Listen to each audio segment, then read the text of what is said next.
He said light was only for smart people. Beat every bulb's worth out of me. Then he went blind. And I, the one who wasted electricity, started leading him by the hand through the house. Growing up in our small two-bedroom house on the outskirts of town, I learned to move through rooms like a ghost. Every switch, every lamp, every overhead fixture became a potential landmine in my daily existence. The old man had this thing about electricity bills, about waste, about what he called my careless stupidity. He patrolled the house like some kind of energy warden, checking every room, every corner, making sure nothing was burning power unnecessarily. The first time I got the belt for leaving the bathroom light on, I was maybe 8 years old. I'd gotten up in the middle of the night, stumbled to the bathroom half asleep, and forgot to flip the switch on my way back to bed. Morning came, and there it was, that yellow glow spilling out from under the bathroom door like some kind of beacon of my failure. He dragged me out of bed by my arm, his fingers digging into my shoulder as he marched me to that bathroom door. The belt was thick leather, worn smooth from years of use. It made this particular sound when it cut through the air, a sharp whistle that I learned to fear more than thunder. 3 strikes across my back, and I was crying, promising I'd never forget again. But kids forget. It's what we do. And every forgotten light switch meant another appointment with that belt. By the time I was 12, I developed this obsessive routine. Before bed, I'd walk through every room in the house, checking and double-checking every switch, every lamp, every appliance. I'd lie in bed afterward, my heart pounding, wondering if I'd missed something. Sometimes I'd get up 2 or 3 times just to make sure. The house would be pitch black, and I'd feel my way along the walls, running my fingers over every switch to make sure it was in the down position. School became my escape. I'd stay late for whatever activities I could find, anything to delay going home. The librarian got used to me hanging around until closing time, pretending to study while really just dreading the moment I'd have to walk back into that house. Other kids would complain about having to go home to chores or homework, and I'd think about how lucky they were to have normal problems. The worst part wasn't even the physical pain. It was the way he'd look at me afterward, like I was some kind of defective product he'd gotten stuck with. He'd shake his head and mutter about how I'd never amount to anything, how I couldn't even handle something as simple as turning off a light. Those words carved themselves deeper than any belt ever could. Mom tried to intervene sometimes, but she was dealing with her own battles. She'd gotten sick when I was in middle school, some kind of chronic condition that left her weak and tired most of the time. She'd give me these apologetic looks when the old man would go off on one of his rampages, but she didn't have the strength to fight him anymore. I understood. I never blamed her for it. High school was when things really started to shift. I'd grown taller, filled out some, and the old man had started to slow down. The belt still came out, but less frequently. I think part of him was starting to realize that I wasn't a little kid anymore, and part of him was just getting older, more tired. But the damage was done. I'd walk into any room and immediately scan for light sources, my body tensing up even when I was at friends' houses. The irony is that I became obsessed with understanding electricity. I'd spend hours at the library reading about circuits, about how power worked, about energy efficiency. I wanted to understand the thing that had caused me so much pain. I learned about kilowatt hours, about the actual cost of leaving a light on, about how minimal the real expense was. A light bulb left on overnight might cost pennies. Literal pennies. All that pain, all that fear, over something that cost less than a stick of gum. I moved out the day after I graduated high school. Found a tiny apartment across town, got a job at a local hardware store. For the first time in my life, I could flip on every light in my place and nobody would say a word. I remember that first night, standing in my little studio apartment with every single light blazing, the overhead fixture, the desk lamp, the reading light, even the light in the bathroom and the kitchenette. It felt like rebellion and freedom all rolled into one bright, glorious moment. But freedom is complicated when you've been conditioned to fear something so basic. Even in my own place, I'd catch myself automatically turning off lights when I left a room, my hand moving to the switch without conscious thought. The habit was so deeply ingrained that breaking it felt almost impossible. Sometimes I'd force myself to leave lights on just to prove I could, but it would make me anxious, like something terrible was about to happen. The old man and I barely spoke during those years. I'd call Mom occasionally, brief conversations where she'd update me on her health and ask about my job. She never pushed me to visit, never tried to guilt me into coming around. She understood why I needed distance. The old man would sometimes get on the phone, but our exchanges were awkward and stilted. What do you say to someone who spent your childhood terrorizing you over something so trivial? Update 1. Mom's condition got worse when I was in my mid-20s. The calls became more frequent, and I could hear the strain in her voice. She was trying to take care of the old man, who was developing his own health issues, while dealing with her own declining strength. I started visiting more regularly, mostly for her sake, but also because I was starting to understand that time was running out. The house felt smaller than I remembered, shabbier. The old man had aged dramatically, his hair completely gray now, his movements slower and more deliberate. He still had that same stern expression, but there was something different about his eyes. They seemed cloudier, less focused. I didn't think much of it at first. People get older, their vision changes. It seemed natural. Mom and I would sit at the kitchen table while he watched television in the living room, and she'd tell me about their doctor visits, their medications, their daily routines. She was worried about him, she said. He'd been having trouble seeing at night, had stopped driving after dark. He'd knocked over a glass of water the week before, seemed surprised that it was there. Little things, but they were adding up. I started noticing it myself during my visits. He'd squint at the television, holding the remote closer to his face to see the buttons. He'd feel along the wall for light switches instead of reaching directly for them. When he walked through the house, his steps were more cautious, more tentative. But he was too proud to admit there was a problem, too stubborn to see a doctor about it. The conversation about his vision finally happened on a Sunday afternoon in early spring. Mom had made lunch, and we were all sitting around the kitchen table, the first time we'd eaten together as a family in probably 5 years. The old man was struggling to cut his sandwich, squinting down at his plate with obvious frustration. Mom and I exchanged glances. She finally brought it up gently, suggesting that maybe he should have his eyes checked. The reaction was immediate and explosive. He slammed his hand down on the table, making the plates jump, and launched into a tirade about how his vision was fine, how he didn't need any doctors poking around, how people were always trying to make problems where none existed. But even as he was yelling, I could see him blinking rapidly, rubbing at his eyes like they were bothering him. Over the next few months, the signs became impossible to ignore. Mom called me one evening, her voice shaky with worry. The old man had fallen down the front steps, she said. He'd missed the last step completely, like he hadn't seen it. He'd scraped up his hands and bruised his knee, but worse than that, he'd been shaken by it. This man who had always been so sure of himself, so confident in his ability to control everything around him, was suddenly uncertain about something as basic as walking down his own front steps. The doctor's visit finally happened after he walked into a glass door at the grocery store. Mom had been with him, and she described the look of confusion and embarrassment on his face when he found himself pressing against what he thought was an open doorway. The impact left a red mark on his forehead, and he spent the rest of the shopping trip clinging to the cart like it was a lifeline. The diagnosis was macular degeneration, advanced stage.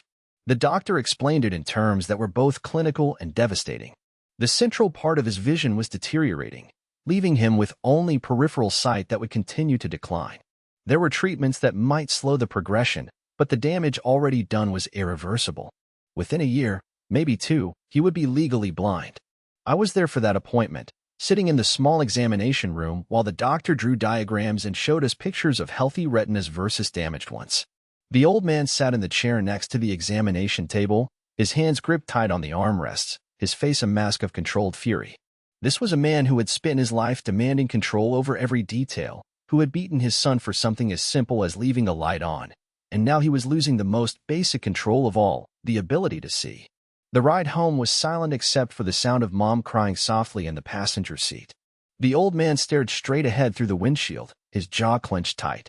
I drove carefully, taking the long way home, none of us ready to face what came next. Update 2. The changes came faster than any of us expected. Within 6 months, the old man went from squinting and struggling to see clearly to bumping into furniture and knocking things over. Mom tried to help him navigate the house, but she was getting weaker herself, and her patience was wearing thin. I started coming by more often, ostensibly to help Mom, but really to witness this strange reversal of power that was happening. The man who had terrorized me for leaving lights on could no longer see whether they were on or off. I'd walk into a room where he was sitting, and every light would be blazing because Mom had turned them on to help him see better, not realizing that more light wouldn't help with his particular condition. The electric bill must have been astronomical, but nobody mentioned it. The irony was too heavy, too painful to acknowledge out loud. I started handling more of their practical needs, grocery shopping, paying bills, driving them to appointments. The old man hated every minute of it, hated having to depend on anyone, especially me. But he didn't have a choice anymore. His world was shrinking down to the familiar paths through the house, the route from his chair to the bathroom, from the kitchen table to the living room couch. Mom's condition deteriorated rapidly that winter. The stress of trying to care for him while dealing with her own illness was too much. She ended up in the hospital in February, and it became clear that she wasn't coming home. I spent long hours sitting by her bed, holding her hand while she drifted in and out of consciousness. She kept apologizing, saying she was sorry for leaving me alone with him, sorry for not protecting me better when I was young.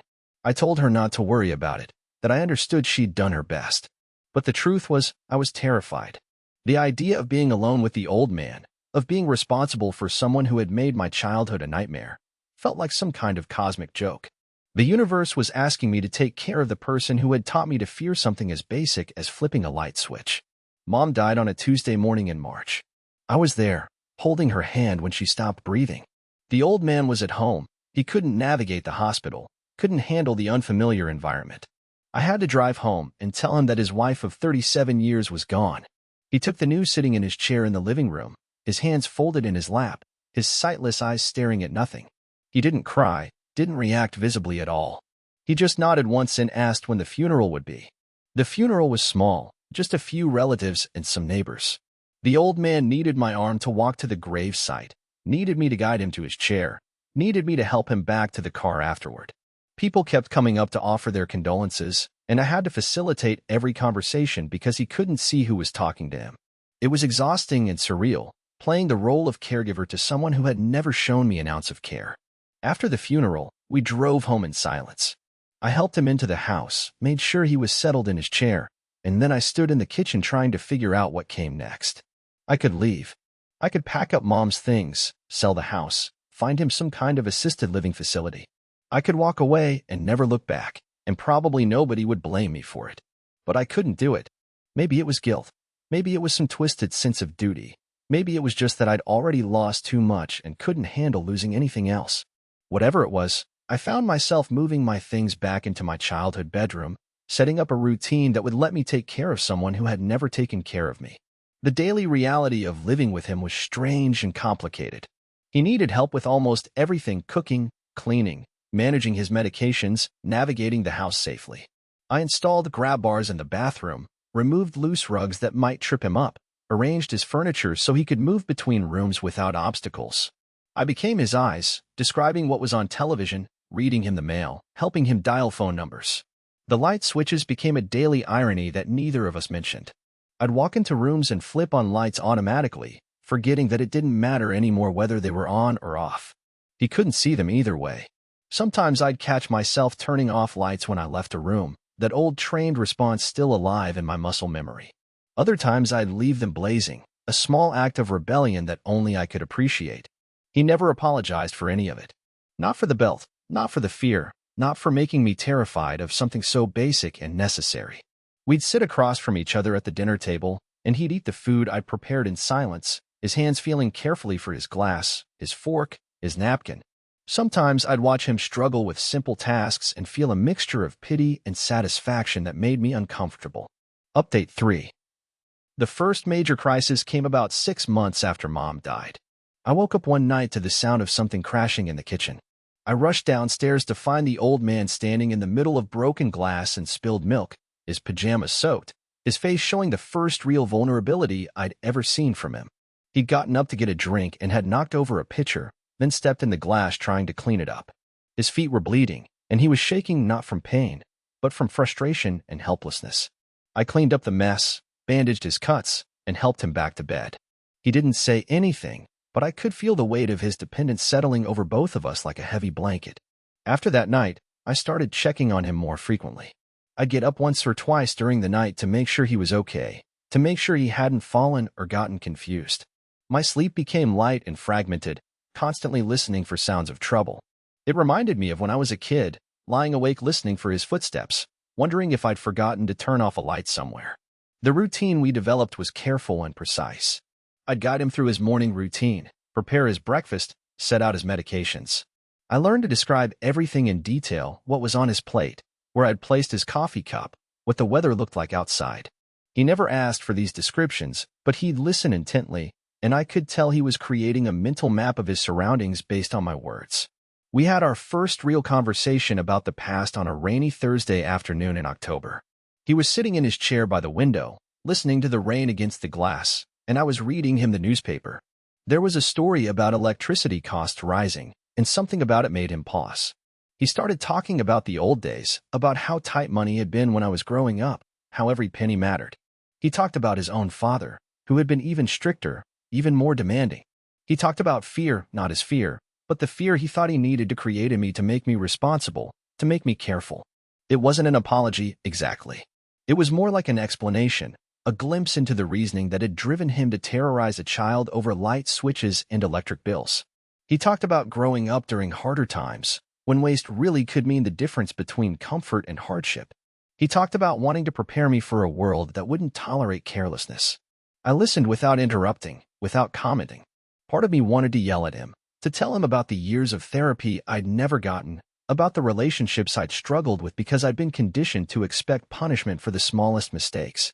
Part of me wanted to tell him about the nights I'd spent lying awake as a child, paralyzed by fear over something as simple as a light switch. But I didn't say any of those things. Instead, I kept reading him the newspaper, kept describing the world outside his window, kept helping him navigate a house that had become as foreign to him as it had once been familiar. The changes in our relationship were subtle but significant. He started saying please when he needed help, started thanking me for meals and assistance. He'd listen more carefully when I spoke, ask questions about my day, show interest in the small details of my life. It was like he was trying to make up for lost time, trying to be the father he'd never been when it might have mattered more. Winter was hard on both of us. The shorter days meant more darkness, which leveled the playing field between us in a strange way. I'd move through the house turning on lights not because he could see them, but because I needed them, because I was no longer afraid of the light. The electric bill was enormous, but I paid it without comment. Let the lights burn. Let every room in the house glow like a beacon. I was making up for years of darkness, years of tiptoeing through rooms like a thief. He got pneumonia in January, and for a few terrifying days, I thought I was going to lose him too. I spent nights sleeping in a chair by his bed, listening to his labored breathing, helping him sip water when he was strong enough to swallow. The doctor said it was touch and go, that at his age, and with his other health issues, it could go either way. During those fever dreams, he'd call out for Mom, sometimes for his own mother who'd been dead for 20 years. Sometimes he'd call my name, and I'd lean close to hear what he needed. Once, in the middle of the night when his fever was at its worst, he grabbed my hand and held it tight.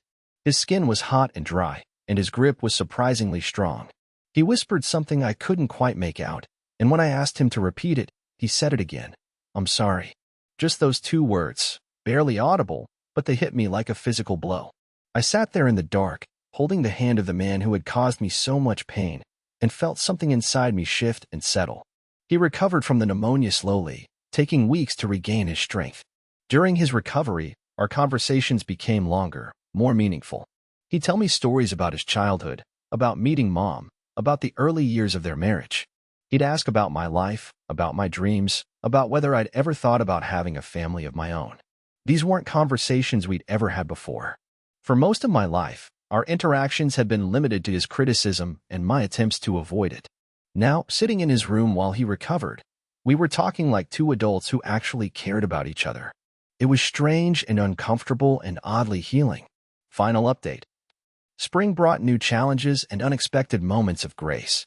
The old man's health stabilized, but his blindness had progressed to the point where he had almost no usable vision left. He learned to navigate the house by memory and touch, running his fingers along walls and furniture to guide himself.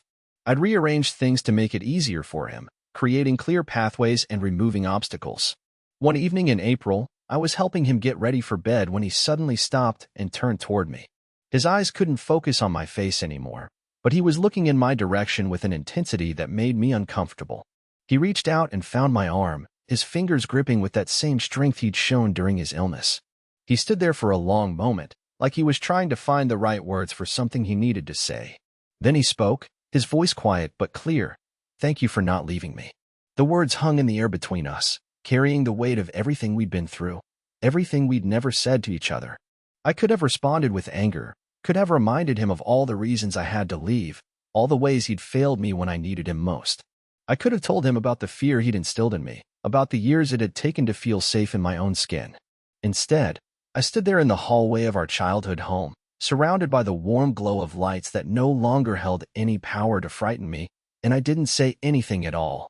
I helped him to his room, made sure he was comfortable, and then I walked through the house turning on every single light, not out of rebellion or spite, but because I could. Because light was no longer something to fear, but something to embrace.